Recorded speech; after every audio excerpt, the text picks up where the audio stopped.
بسم الله الرحمن الرحیم.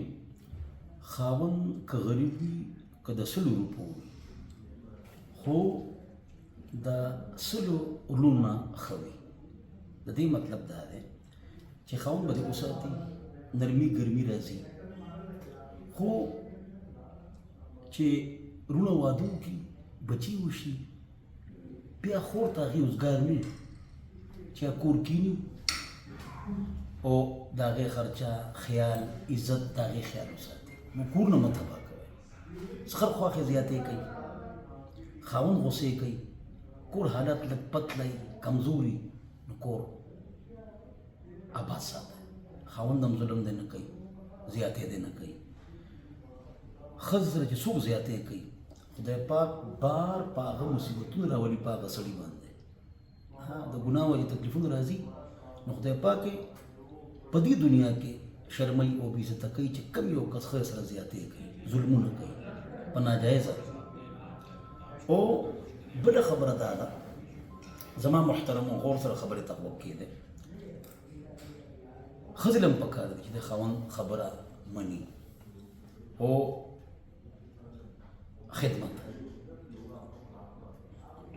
جواب نه خدمت. په خدمت د خاوند لوالی د کور خبرې مور پلار ته مه کوئ، خفه کېږئ.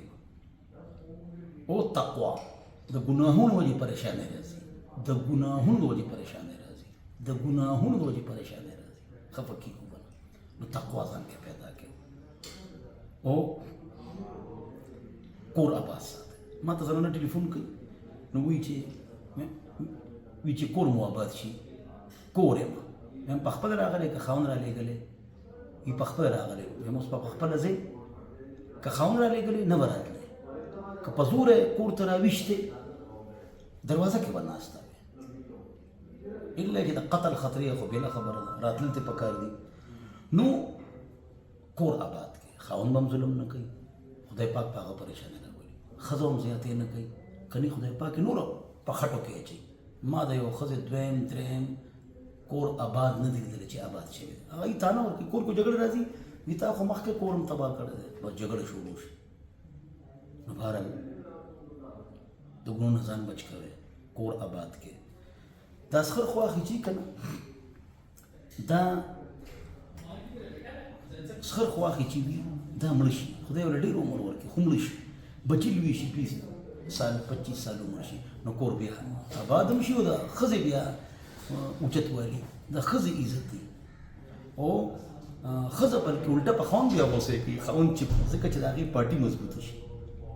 لږ اوبو کې مه ډوبېږئ چې کور ځل تباه کړي، دې دا ووایي دې دا ووایي ختم. نو صبر کوئ، کم خوا ځئ، نه صبر وکړئ. پخوانو ښځو زموږ نیاګانو موریانو به د لیورانو وال خوړل، اگر چې غلط و خوړل به یې کور یې آباد کړ.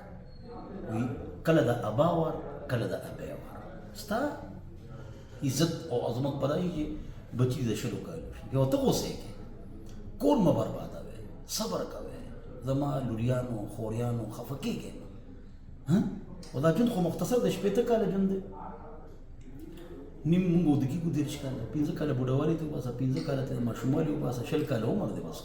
دا لږ عمر تکلیف کې تېر کړي. او که آخره پورې تکلیف وي نو آخرت به مو ښایسته شي که نه.